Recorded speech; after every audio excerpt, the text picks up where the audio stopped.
Welcome students to my YouTube channel. This is Vishal sir. Now students, we will discuss about our next property in chapter 10, that is light. Next property of light is refraction of light. Refraction of light. Reflection के बाद हमारे पास refraction आती है. Refraction हमारे पास क्या होती है? सपोज हमने एक ट्रांसपेरेंट मीडियम लेना है. ट्रांसपेरेंट मीडियम मतलब हमने मिरर नहीं लेना. ट्रांसपेरेंट मीडियम पर हम एक नॉर्मल ड्रा करेंगे और जब कोई लाइट एक मीडियम से एंटर करेगी दूसरे मीडियम तो उसका पाथ जो है वो चेंज हो जाता है. तो इसी प्रॉपर्टी को हम क्या बोलते हैं? Refraction of light. So refraction of light हमारे पास क्या है? It is the bending of light when light enters from first medium to second medium. One medium to another medium जब लाइट एंटर करेगी तो वो बेंड होगी. तो इस फिनोमिना को क्या बोलते हैं? Refraction of light. ये हमारा एंगल ऑफ इंसिडेंस, ये हमारा angle of refraction. Angle I हमारा क्या है? Angle of incidence. Angle R हमारा क्या है? Angle of refraction. तो इस तरीके से हमारे पास रिफ्रैक्शन हमने याद रखनी है कि जो रिफ्रैक्शन है वो हमेशा हमारे पास कहाँ होती है? किसी भी ट्रांसपेरेंट सरफेस से. और ट्रांसपेरेंट सरफेस जैसे आगे हम पढ़ेंगे लेंसेज पढ़ेंगे, लेंसेज में रिफ्रैक्शन होती है. बाकी हमारे पास laws of refraction. Laws of refraction में क्या है? लॉज ऑफ रिफ्रैक्शन में जो फर्स्ट लॉ है that is called Snell's law. According to Snell's law the refractive index mu. अब ये एक जो वर्ड है हमारा, इसको हम म्यू प्रोनाउंस करते हैं, इसको हम क्या कहते हैं? Refractive index. रिफ्रैक्टिव इंडेक्स क्या होता है? जनरल डेफिनेशन क्या है रिफ्रैक्टिव इंडेक्स की? Speed of light in vacuum divide by speed of light in a medium. और स्पीड ऑफ लाइट वैक्यूम में कितनी होती है? 3 × 10⁸ मीटर पर सेकेंड. और किसी भी मीडियम में कुछ भी हो सकती है v. तो मतलब रिफ्रैक्टिव इंडेक्स जो है वो किसी भी मीडियम का हम निकाल सकते हैं अगर हमें उस मीडियम में लाइट की स्पीड पता हो. और वैक्यूम में तो हमें पता ही है 3 × 10⁸ मीटर पर सेकेंड. तो ये हमारे पास एक डेफिनेशन होती है रिफ्रैक्टिव इंडेक्स की. और इसकी वैल्यू हमेशा ग्रेटर देन 1 होगी क्योंकि ये जो फैक्टर है हमारा numerator is always greater than denominator. अब जो स्नेल्स लॉ है जो रिफ्रैक्शन में हमारे पास एप्लीकेबल है वो क्या कहता है कि जो रिफ्रैक्टिव इंडेक्स है वो किसके इक्वल होगा? Sine of angle incidence divide by sine of angle of refraction. और अगर लाइट फर्स्ट मीडियम से कहाँ गई है? Second medium. और अगर हम इसको थोड़ा सा सोल्व करके लिखते हैं तो इसको लिखेंगे μ2/μ1 is equal to sine I upon sine R. यहाँ पर μ2 μ1 और क्या है हमारे पास? जैसे डायग्राम में हमने देखा μ1 refractive index of first medium and μ2 is the refractive index of second medium. μ1 यहाँ कुछ भी हो सकता है. सपोज एयर से अगर लाइट वाटर में जाती है, एयर टू वाटर का एग्जांपल तो जनरल ऐसा एग्जांपल है हम कर भी सकते हैं. अगर हम एक ट्रांसपेरेंट ग्लास में एक पेंसिल डिप करते हैं तो जब हम उसको देखेंगे तो वो पेंसिल हमें ब्रेक हुई नज़र आती है. पर ऐसा क्यों होता है? क्योंकि लाइट बेंड कर जाती है जैसे ही हम लाइट एयर से वाटर में जाती है. तो ये रिफ्लेक्शन का एक जनरल सा एग्जांपल है. लॉ हमने पढ़ा रिफ्लेक्शन का. फर्स्ट लॉ स्नेल्स लॉ है. सेकंड लॉ वही. सेकंड लॉ हमारे पास जो हमने रिफ्लेक्शन का पढ़ा था वैसा ही है. उसमें हम क्या कहते हैं? The normal, the incident ray and the reflected ray all will lie in the same plane. Second law हमारा सेम है. तो इसके बाद हमारे पास अब लेंसेज के बारे में हम पढ़ते हैं क्योंकि लेंसेज जो हैं वो रिफ्रैक्शन पे बेस होते हैं और मिरर्स जो हैं वो रिफ्लेक्शन पे बेस होते हैं. तो हमारे पास अब जो है next that is spherical lenses. Spherical lenses. Lenses में हमारे पास वही दो तरह के लेंस होंगे. कौन कौन से? कन्वेक्स और कनकेव. स्फेरिकल क्यों? क्योंकि वो स्फीयर का पार्ट है. अब जैसे लेंस जो है हमारा वो दो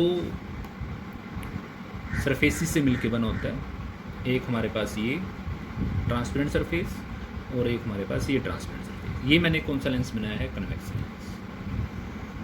सो कन्वेक्स लेंसेज जो हैं वो दो रिफ्लेक्टिंग सरफेसेस से मिलके बनते हैं. फॉर एग्जांपल ये कन्वेक्स लेंस है तो अगर हम इसको इधर ड्रा करेंगे तो इधर एक स्फीयर बन जाएगा, इसको ड्रा करेंगे तो इधर एक स्फीयर बन जाएगा. तो ये हमारे पास कन्वेक्स लेंस है. बाकी हमारे पास जो लेंस का सेंटर है उसको हम क्या कहते हैं? Optical centre. Optical centre of lens.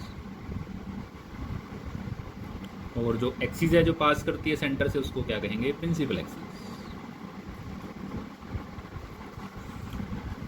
अब जो हमारा कन्वेक्स लेंस है उसके हमारे पास दो रेडियस ऑफ कर्वेचर होंगे क्योंकि वो दो सरफेस से मिलके बने हैं. अब फर्स्ट सरफेस इसका यहाँ है तो इसका रेडियस ऑफ कर्वेचर हम यहाँ ड्रा करेंगे, सेकंड सरफेस इधर है तो इसका रेडियस ऑफ कर्वेचर यहाँ ड्रा करेंगे। रेडियस ऑफ कर्वेचर जो हमने मिरर में पढ़ा, रेडियस किसका, स्फीयर का, जिसका एक पार्ट होता है लेंस या मिरर। कन्वेक्स के बाद हमारे पास दूसरा लेंस आता है कनकेव लेंस। कनकेव लेंस में हमारे पास शेप इस तरीके से होती है। कनकेव लेंस हमारा एजिस पे से थिक होता है, मिडल में से थिन होता है, और कन्वेक्स इसका उल्टा है। कन्वेक्स हमारा एजिस पे से थिन होगा और मिडल से थिक होगा। तो अब कनकेव में हमारे पास सरफेसेस इस तरीके से बनते हैं, एक सरफेस इधर बनेगा, दूसरा सरफेस इधर बनेगा। अगर हम स्फीयर ड्रा करें तो इसके जो रेडियस ऑफ कर्वेचर है, फर्स्ट का रेडियस ऑफ कर्वेचर R1 इधर आएगा, दूसरे का R2 इधर आएगा। तो हम यहाँ से एक चीज़ ये भी याद रख सकते हैं, अब क्योंकि इंसिडेंट, अब साइन कन्वेंशन जो मिरर वाले में थी वही हमारी लेंस वाले में है। अगर हम इंसिडेंट लाइट की डायरेक्शन में कोई डिस्टेंस नोट करेंगे तो यहाँ ऑप्टिकल सेंटर से डिस्टेंस नोट करते हैं, तो मतलब लेंस के जो बिहाइंड डिस्टेंसेस होती हैं वो पॉजिटिव होती हैं, तो इसमें R2 क्या होगा, पॉजिटिव होगा, और R1 इसमें क्या होगा, नेगेटिव, क्योंकि R1 front of the lens है। और उसमें हमारे पास कन्वेक्स लेंस में R1 पॉजिटिव होगा और R2 नेगेटिव होगा अकॉर्डिंग टू साइन कन्वेंशन। तो ये थोड़ा सा डिफरेंस भी हमने याद रखना है कन्वेक्स और कनकेव में। बाकी मिरर्स और लेंसेज में एक डिफरेंस और भी है कि जो कन्वेक्स लेंस है, कन्वेक्स लेंस हमारा रियल इमेज बनाता है, हमेशा रियल इमेज बनाएगा।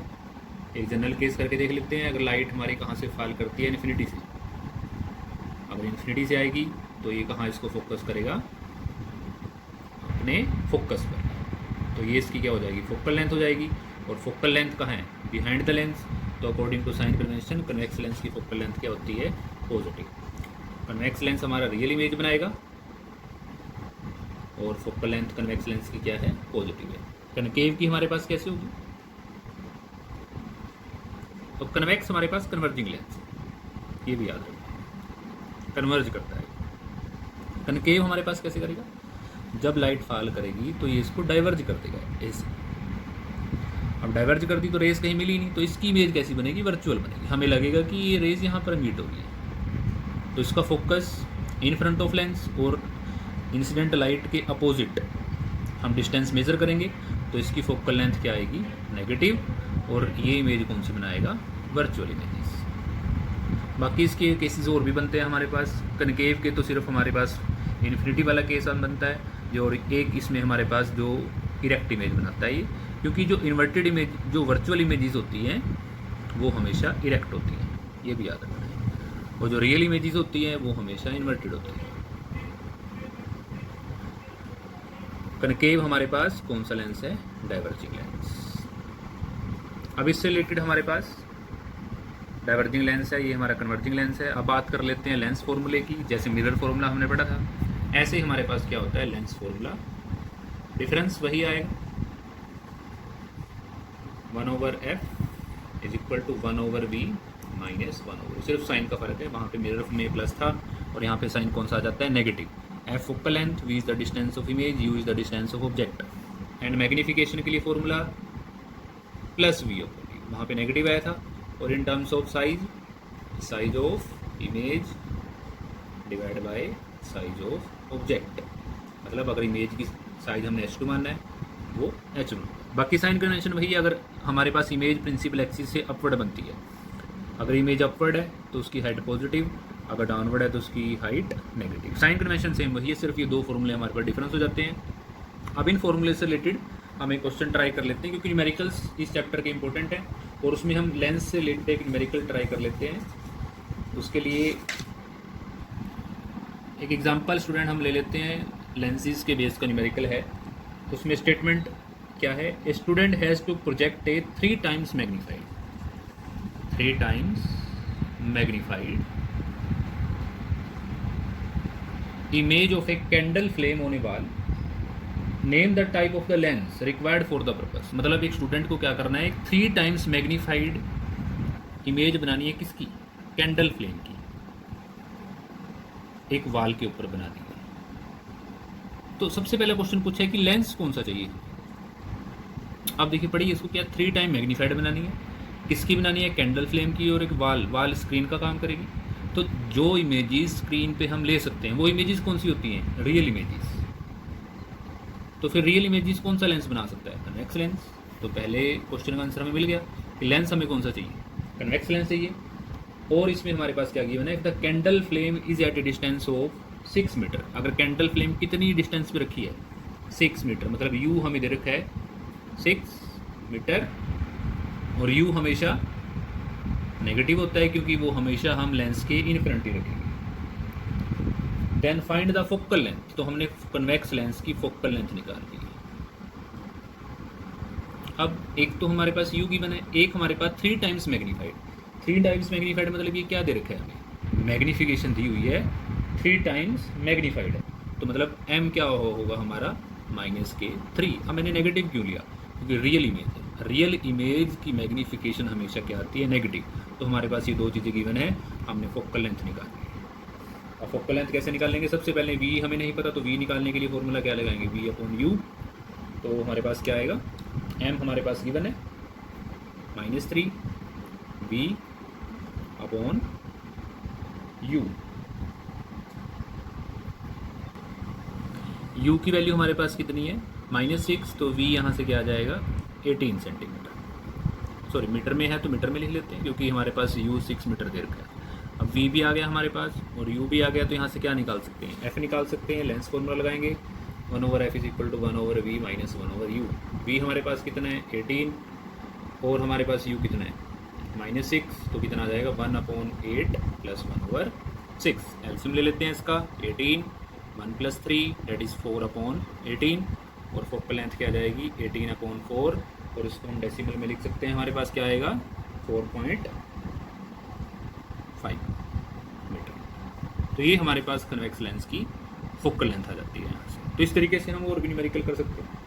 इसके लिए जैसे सेकंड एग्जांपल की हम बात करें, सेकंड एग्जांपल है, एक सेकंड एग्जांपल में हमारे पास क्या दिया हुआ है, एक हमने डायग्राम भी ड्रा करना है। इसमें draw a diagram for the formation of image by a convex lens, जिसकी फोकल लेंथ कितनी दे रखी है 15 centimetre. When the object is at a distance of 25, you हमारे पास 25 सेंटीमीटर है। इसका हमने डायग्राम भी बनाना है, और determine the size of the image, image की हमने साइज निकालना है, S2 निकालना है, और ऑब्जेक्ट का साइज हमारे पास दे रखा है 4 सेंटीमीटर। तो डायग्राम भी बनाएंगे, पहले हम निकाल लेते हैं कि V कितना है।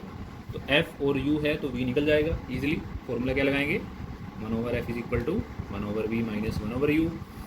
तो यहाँ से हमारे पास 1/v क्या आएगा 1/f + 1/u। Focal length convex की पॉजिटिव है तो पॉजिटिव ही रखनी है 1/15, और ये माइनस हो जाएगी U की वैल्यू, तो माइनस के 1/25। एलसीएम लेके हमारे पास आएगा 2/75, और V कितना आ जाएगा 75/2 दैट इज़ 37.5 सेंटीमीटर। तो इसका डायग्राम कैसे बनाएंगे, डायग्राम बना सकते हैं, रे डायग्राम सिंपल। एक कन्वेक्स लेंस लेते हैं। अब कन्वेक्स लेंस से जो ऑब्जेक्ट है वो कितनी डिस्टेंस पे रखा है, U की वैल्यू कितनी है 25, तो U हमारा 25 होगा। A B फोकल लेंथ इसकी कितनी है हमारे पास 15, फोकल लेंथ हमारे पास 15 है, तो ऑब्जेक्ट कहाँ रखा है बियॉन्ड फोकस। तो बियॉन्ड फोकस जब ऑब्जेक्ट रखेंगे तो हमारे पास जो इमेज बनेगी वो इस तरीके से बनानी है। इमेज बन जाएगी A' B', ये भी फोकस होगा हमारा इसका, और ये कहाँ पर बनेगी फोकस पे हमारा कितना था 15, और इमेज हमारी कहाँ बनेगी 37.5 सेंटीमीटर पर। और इसकी हाइट भी निकाल सकते हैं। साइज निकालने के लिए मैग्नीफिकेशन का फॉर्मूला लगाएंगे, that is M = S2/H1 = V/U। तो H2 ऑब्जेक्ट की हाइट 4 है, V कितना है 37.5, और U हमारे पास कितना है -25। इसको सोल्व करेंगे तो हमारा ये आएगा -6 सेंटीमीटर। तो नेगेटिव आया है, तो मतलब बिलो द प्रिंसिपल एक्सिस, और नेगेटिव साइन हमारे पास इन्वर्टेड इमेजेस शो करता है, तो ये भी हम यहाँ से प्रूव कर सकते हैं। तो स्टूडेंट्स इस तरीके से हमने न्यूमेरिकल्स की भी, लेंसेज के न्यूमेरिकल की भी प्रैक्टिस करनी है, क्योंकि these are important on behalf of our CBSE syllabus. Thank you.